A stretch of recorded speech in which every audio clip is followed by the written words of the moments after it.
Hi, Spencer. How are you doing today? I'm fine, Lira. How are you doing today? I'm Happy blessed. Friday. Thank you. Happy Uh, Friday to you when as well. people see this, it won't be Friday. Well, whenever time you reach you guys, happy Friday, Monday, Saturday, Sunday. Yes. Exactly.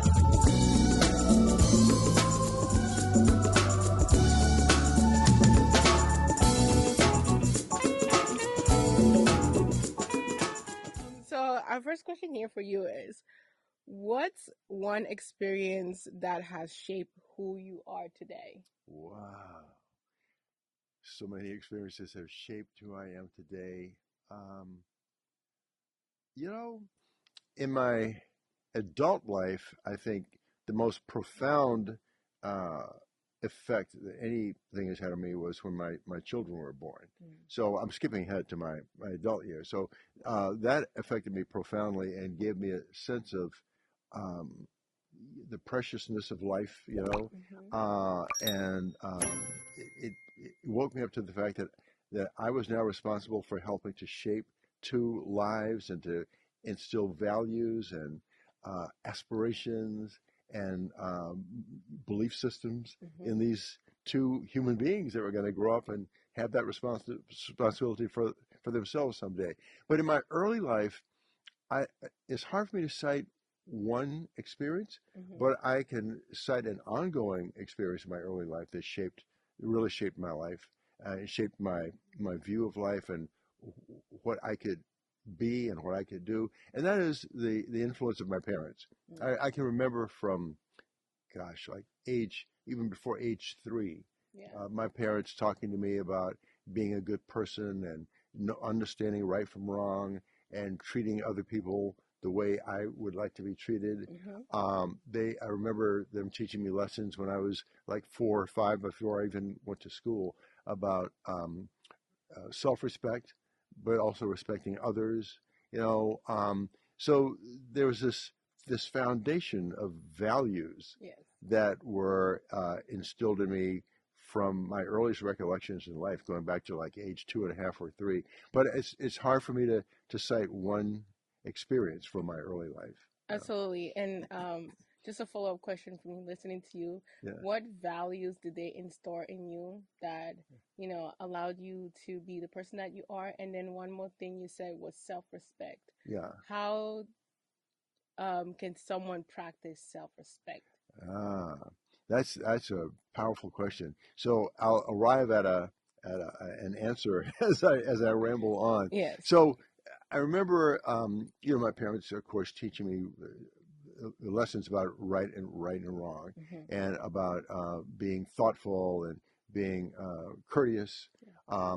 And I remember when I was very, very young, before I even started school, they would teach me things like even if other people don't respect you or disrespect you, or if they treat you in a way that you feel is not respectful, Hmm. you should still be respectful and courteous to them, and just don't let it destroy your self-esteem. Yeah. Yeah, don't let it shatter your belief in who you are and what you can be.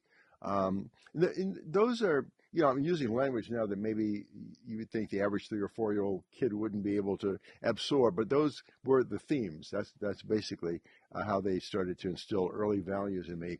Now, part of my early story. You know that I grew up in the old segregated South, Yes. where black people were second-class citizens, and every day when you left home, you faced discrimination. There were signs telling you where you could and could not go, Hmm. all kinds of indignities. But my parents were really remarkable in many ways, but especially in the way that they were able to instill in my brother and in me this hopeful, aspirational view of life, Yeah. that despite the fact that some people will treat you unfairly, Hmm. don't let that make you think that you deserve that kind of treatment. Yeah. You are as good as anyone else, but you're also no better than anyone else. Mm. And yeah, I guess that may not always be the easiest lesson to teach a kid, especially one growing up under those circumstances. But somehow it took root in me. So um, I certainly felt a sense of moral outrage, even as a young kid, when there was a sign at a place I wanted to go into that said whites only, Mm-hmm. or in those days they used the term colored, no coloreds allowed. Yeah, I mean, I understood that was unfair, it was unjust, it was just unrighteous, Yes. but at the same time, I guess because of the encouragement and the unconditional love and support that I got at home from my parents, I didn't let that shatter my self-esteem. I Mm-hmm. still had self-esteem, and I knew that I was someday going to be able to prove to the world that I'm as good as anybody else. Yes. Oh, absolutely. Thank you for that. Yeah. What do you value most in a friendship? Wow. Well, I certainly value honesty, you know, and I value loyalty. Uh, I don't mean loyalty in the sense that Donald Trump thinks of loyalty like everyone needs to bow down to him. But I think if trust, that's the word I'm looking for. I value honesty and trust. And if someone is truly your friend, that person is not only going to love you Mm-hmm. and treat you with respect, but that person, if it's a true friend, should be able to call you out when you're on the wrong path. Absolutely. And a lot of my backstory. You know that for many years I had a gambling problem, and I was trying to convince myself that I was just having a lot of fun, and it was expensive fun, but it really was something that was um, causing me to fall into a lot of debt, Mm-hmm. and it was causing me anxiety and a little bit of loss of self-esteem.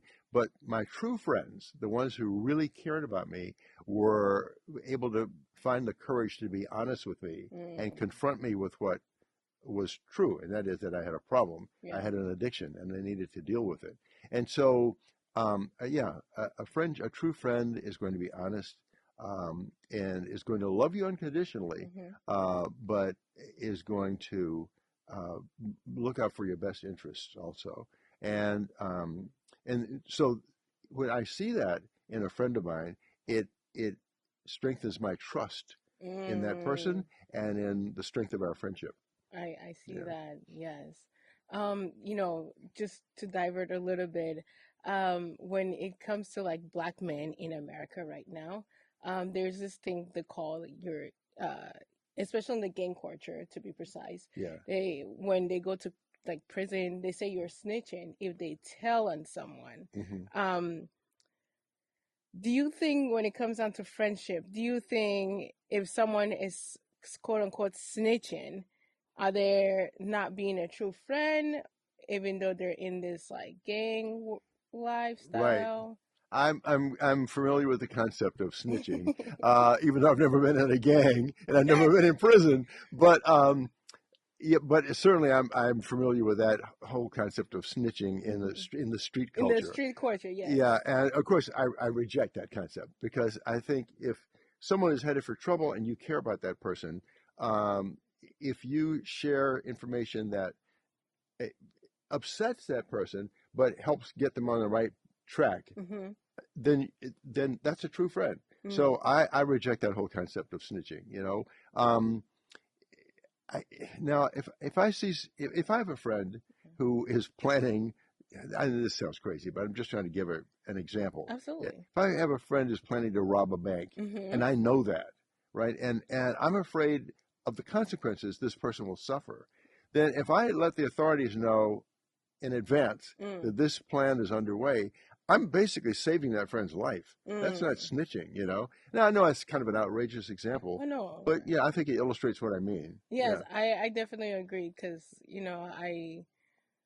I see a lot of young men, black men to be precise, they go into this like gang culture Hmm. lifestyle and then end up spending the rest of their lives in prison Yeah, because no one truly told them the path that they're on is not, I don't want to say the right path because there's no really right path, but also it's not something that is going to allow them to have this freedom that we have out that's here. right. That's Yeah. right. It's not going to lead them to a productive life. Yeah. Yeah, and in the end, if they are thoughtful people, if they engage in self-reflection, uh, Hmm. they will recognize that uh, the advice that's coming from the friend or the actions of the friend who snitches, it was for their own good. Hmm. You know. Okay. How do you define success for yourself? Being someone that Yeah. I feel like you have a wealth of success underneath your belt. I, Lyra, I've always set high standards for myself, um, and high expectations. Mhm. Once again, getting back to my lessons from early childhood that my parents taught me, I never thought that I was better than anyone else, or because I had high expectations and wanted to be an achiever, it Mhm. didn't mean that I felt that somehow I was smarter or the better than anyone else. But I knew that from early on in life, I didn't want to be just ordinary. Mhm. I wanted to do something special with my life, not just for selfish reasons. I mean, there is obviously, if you reach a certain level of success in any endeavor, it it benefits Oh you. yeah. There's self benefit, but I've always uh, liked to help carry other people along, Mhm. and if an opportunity comes that my way that I can pass on to someone else and share with someone else, or be an example for someone Mhm. else to follow these steps, and you'll achieve what a certain level of success. I enjoy doing that. It makes me feel like I'm living a a, um, a meaningful life Mhm. if I can share my success or steps to success for someone else. So I've always wanted to be an achiever and to be exceptional in some way in whatever my professional and personal endeavors are. But I've also always wanted to be an example for other people, so that they can follow in those steps and achieve something for themselves. And I could definitely testify. I'm probably one of those people that I'm just like, yes, I'm blessed right now. And for anyone else that is probably watching this, what supportive words or advice do you have for this young generation that are striving for success? Go Yes. ahead and check out Prolong, guys. Prolong is a fasting mimicking program where there's a 5-day fasting mimicking program where you can reset your body. The goal for Prolong is that it resets your body where if you go on a prolonged diet for 2 times or 3 times a year, you literally reverse your age 2.5 years. So you get younger over and over, and every time you use prolong, you're getting younger and younger. So I know I want to stay young forever. I don't know about you. So tap into. We're gonna have to try it. So tap into prolong. They have different things. They have bars. They have soup. They have tea. They have a little spread. So check out Prolong. And I'm really grateful for Prolong. And if you use our discount code SELF10, you can get 20% off. Go ahead, check it out. Don't let anyone steal your dreams. Mm-hmm. It's there's nothing wrong with dreaming big dreams. I mean, when I think about, or when anyone examines where I came from, poor, black in the rural South during the days of legalized state imposed segregation, Yes. you would not expect a kid from that background to be the first person who would be on your list of those who would go on to succeed at something, most likely to succeed. But because I had incredible parents, Mm-hmm. and a powerful, faithful relationship with God, and lean on that faith for strength and for guidance, for reassurance, and in hard times. Yeah. Um, then I was able to move beyond that situation. And when more opportunities opened up, when civil rights legislation was being passed and Voting Rights Act was being signed into law, and more opportunities were opening up for more equal opportunities, for Mm-hmm. people of color, then I was prepared to seize those opportunities because my parents taught me early on, be prepared, Yeah. be an achiever, try to be exceptional. So I would say, don't let anyone destroy your dreams. I had dreams as a kid that I could move beyond those circumstances in which I was growing up, and that there would be a better day. And those that's not looking at life through rose-colored glasses. That's Yes. really being realistic, because if you strive for improvement, chances are you are going to reach some level of improvement, even if you don't reach the highest level. I So agree. just try to always strive to be the best you can at whatever it is you're doing. There's a lot of usefulness in hard work. Hmm. Yeah, and when you talk about all of those things, all I could think about is mindset, the type of mindset that you had. how important is it to have a positive mindset Oh or gosh. positive attitude Yeah. when you're striving for something like that? It's so important. I mean, many years ago, and I forget the name of the author now. There was a book called The Power of Positive Thinking. Mm, That was probably came out like 50 years ago, or maybe even earlier than that. But there is a power in positive thinking. And again, it's not a matter of looking at life through rose-colored glasses or being unrealistic. yes. But the most successful people in almost any field of endeavor are the people who have positive thinking, Hmm. and who have dreams and somehow are determined to pursue those dreams. So yeah, don't when I say don't let anyone steal your dreams, I mean don't let anyone uh, turn you away from positive thinking. There's tremendous power in that, Yes. and no one really knows how it works, Hmm. but we know that it does work. Yes, I agree. Oh man. When I was in college, Yes. I made in the late 1960s a time of it was a turbulent time in the United States, a time of profound political and social change. Um, the civil rights movement was still unfolding. The women's rights movement was gaining uh, gaining steam, gaining energy. Hmm. The anti-Vietnam War protest was underway. It was a time when many young people, college age and above, were involved in political and social causes. Um, and so I got caught up in that. It was so exciting to me to be a part of this generation, this Hmm. movement Yeah. that was, working for and calling for equality, so racial equality, gender equality, all those things.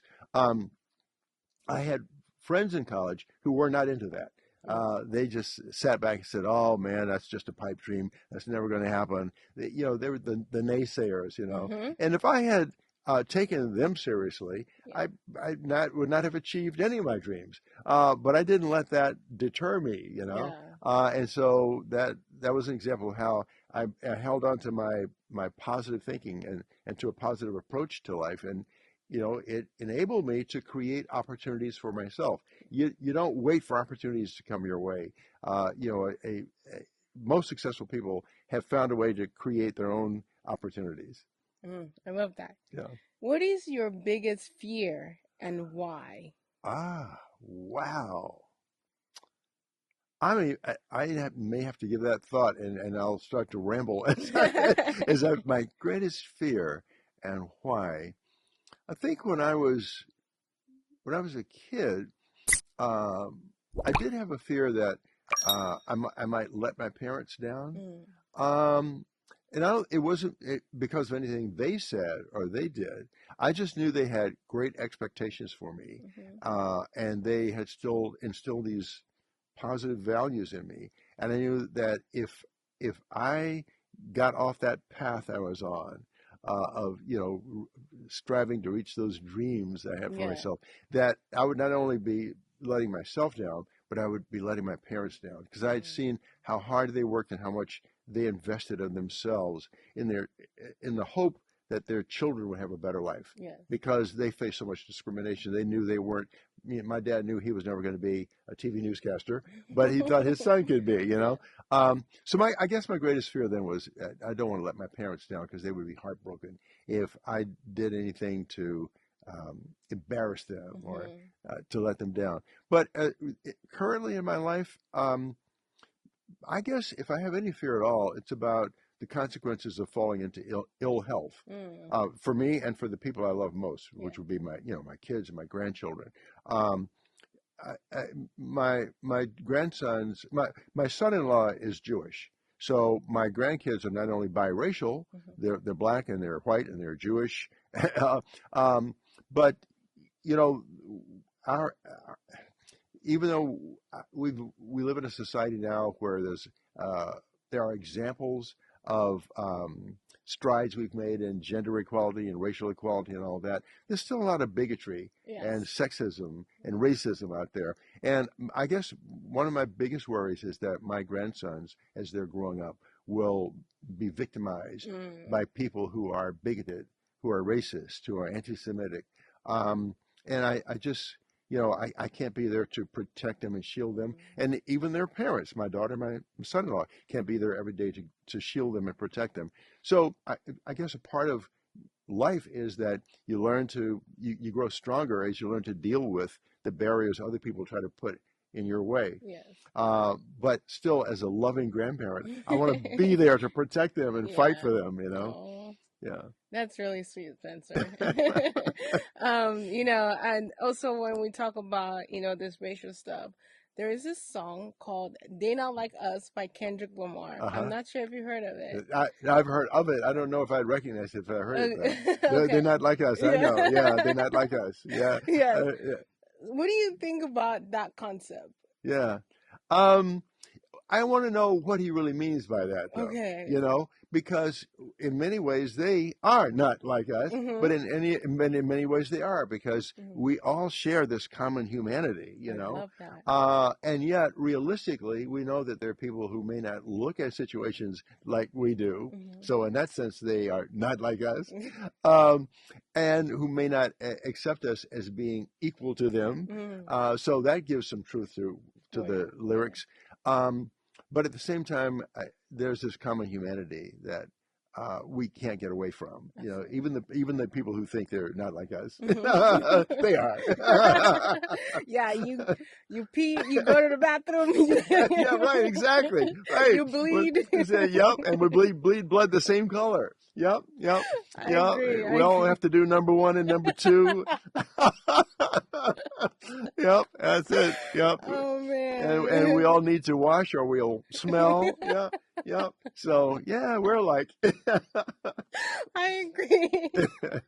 I agree. Well, that went really Thank went you, left. Kendrick Lamar. But he's right. I mean, I know the message he's trying to Yes, deliver. I He's not agree. saying he embraces that. He's Mhm. saying that's the way some people are and Mhm. think. And, they're not like us. I Oh man. In this moment right now, what are your top three goals? Well, one is to stay as healthy as I can because Mhm. I'm old. I'm 77 years old, and I've been blessed in my later life with good health and energy and Mhm. vitality and all that up to now. Yeah. But I know I'm at an age where that can change like that.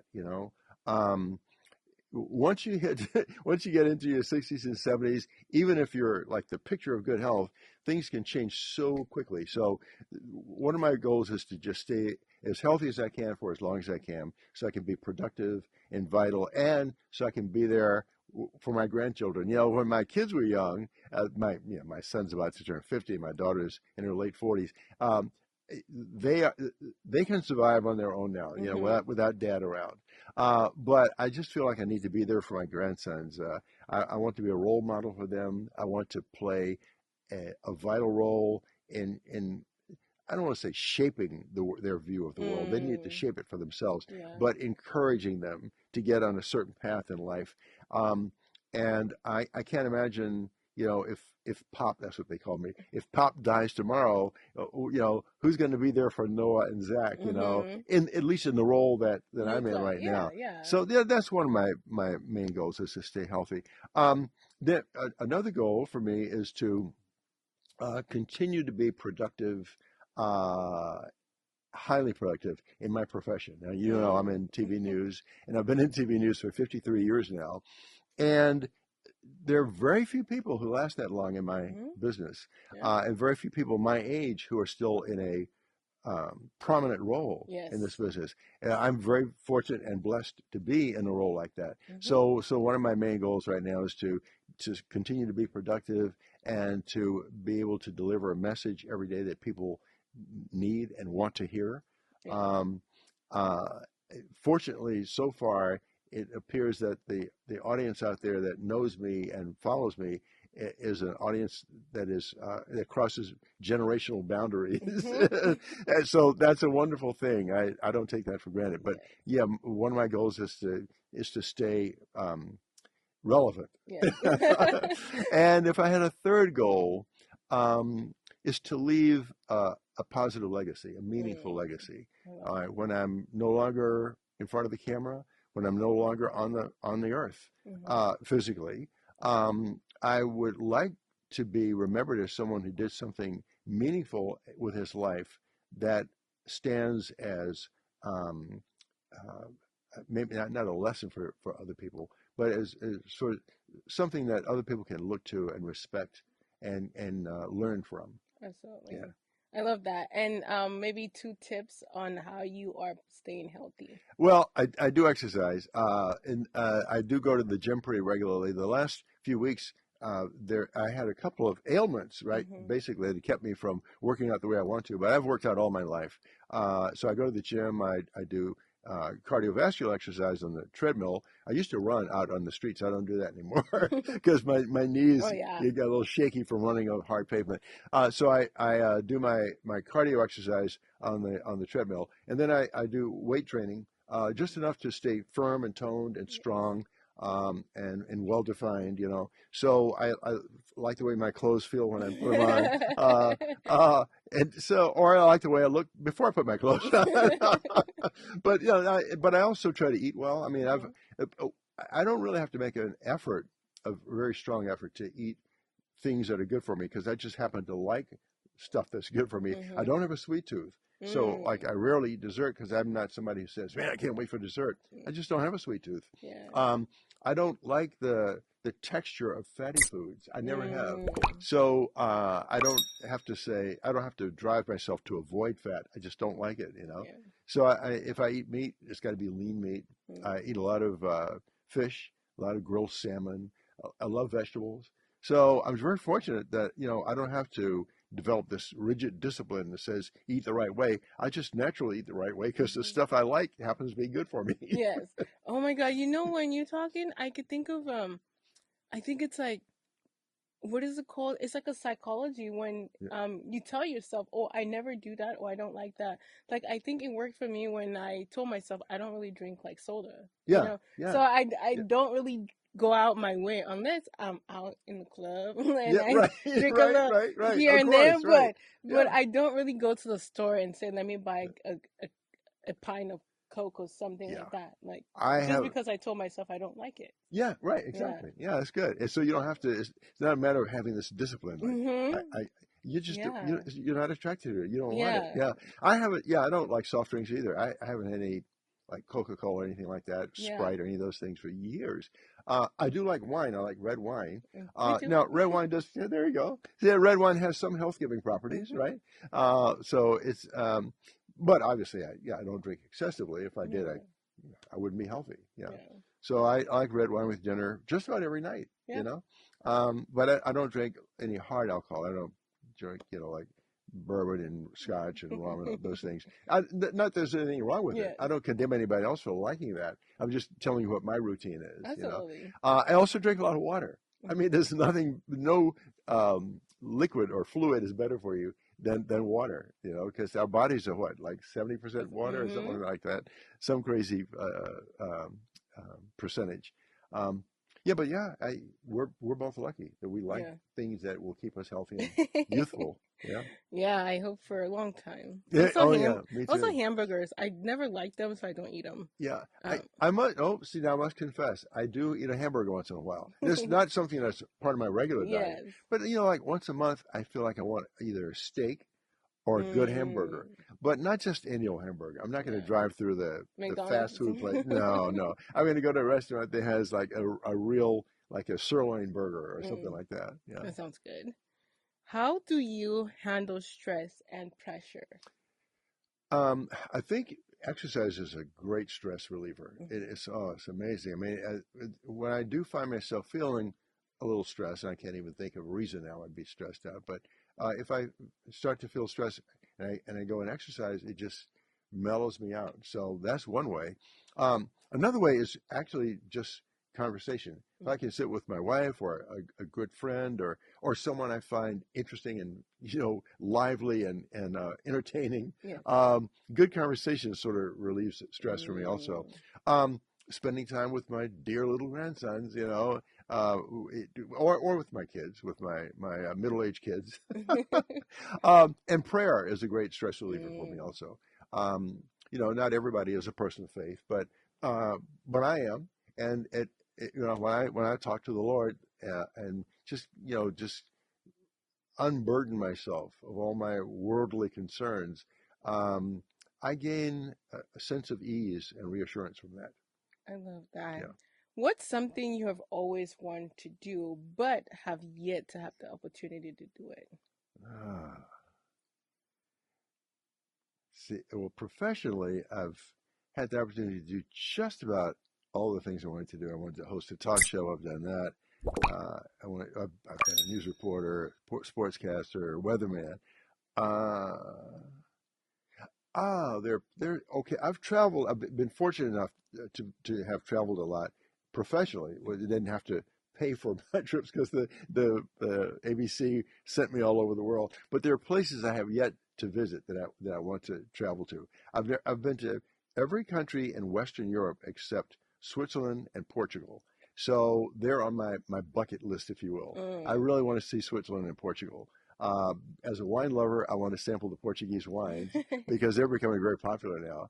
And as a person who just loves beautiful places, I hear Switzerland's breathtaking. You Mm. have to go. My wife and I were in Lake Como in Italy a few years ago, and you could see the Swiss Alps from Lake Como, but we weren't in Switzerland. I want to Yes. go there.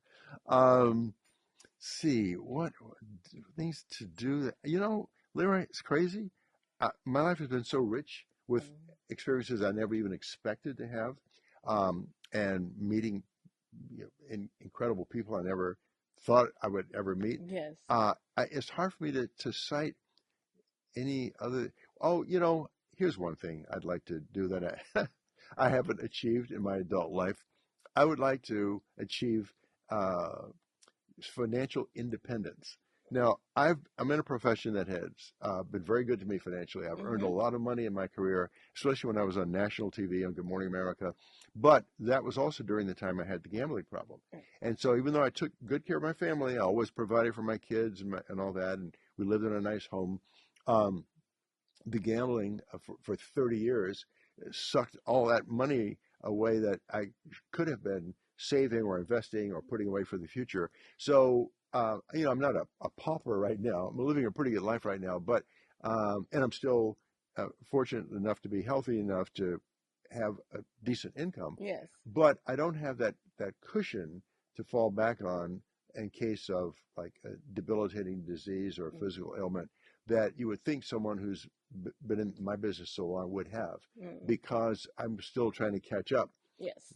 because of all the money I threw away over those years. So yeah, I would love to be able to live long enough and remain healthy enough to achieve total financial stability Yes. and independence. Yes. And what advice do you have for young men out there that are making a lot of money right now, Right.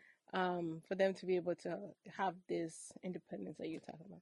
uh, think about the fact that we're all going to, if you live long enough, we're all going to get older, Mm-hmm. and as we get older, we may not necessarily be earning what you're earning right now if Yes.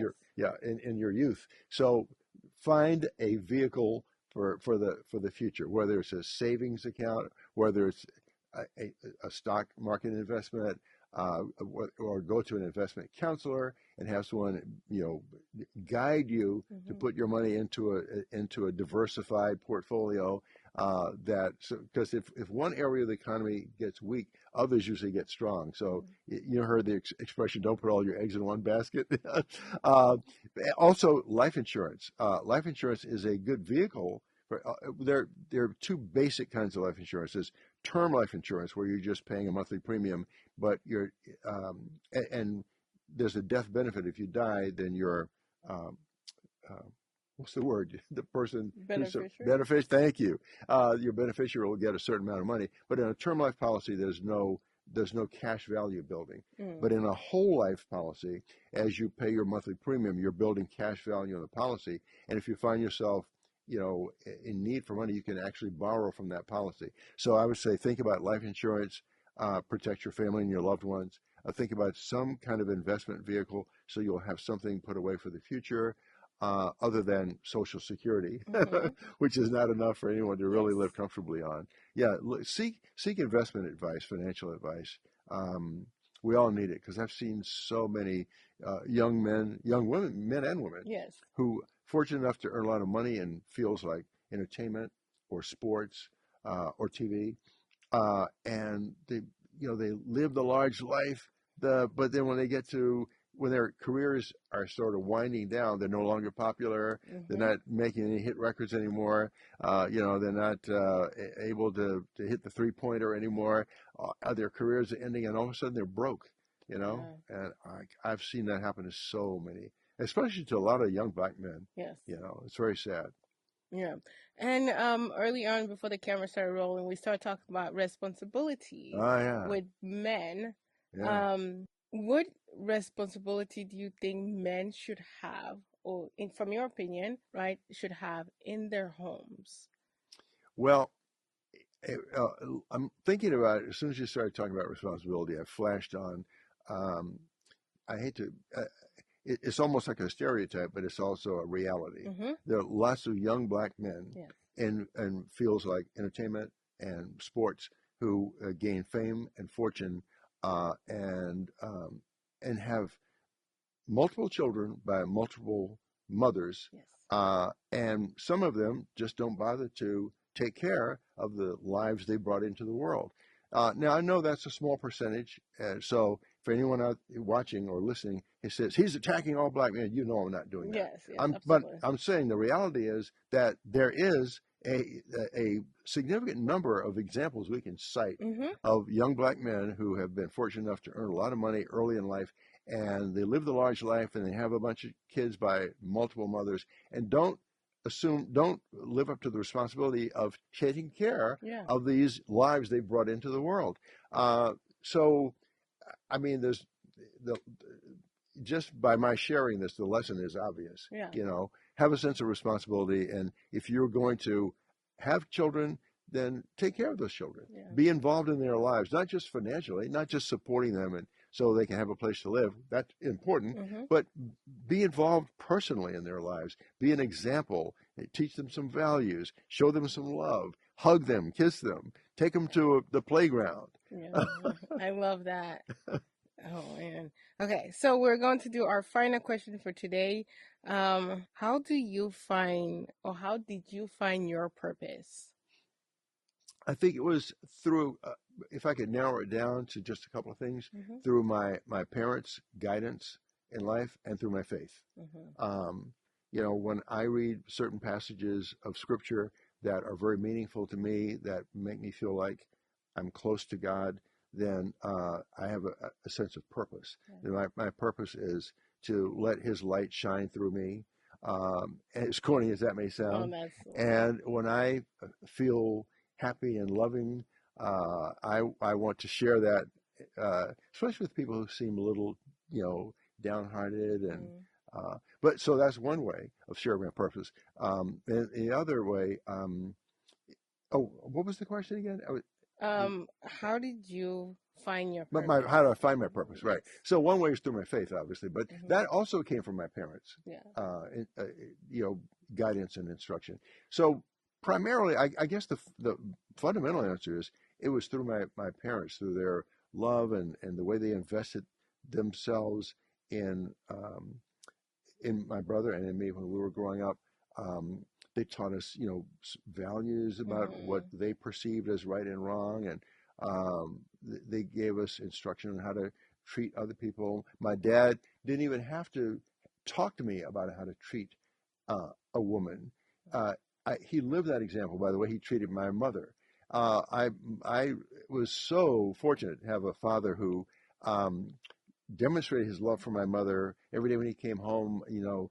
They greeted each other with a big hug and a kiss. And when my brother and I would be like riding out with somewhere with my dad, he would always say these wonderful things about my mother, about what a wonderful woman she was, and what a great mother she was for us, and how much he loved her. And when my dad was away from the house and at work, my mother would say that about him. Your dad is the greatest guy. You boys are so lucky to have a father like that, and I'm so lucky to have a husband like. And Yeah. they demonstrated their love for each other. And I know it sounds corny, like something out of a No. storybook, but I knew when I was a little kid that I wanted to be a father someday because my father modeled that for me. Mm. So yeah, my parents. I guess it all goes back to um, the example they set, the values they taught me, the love they gave me, all of that was what gave me a sense of purpose Yeah. in life. Yeah. Thank you.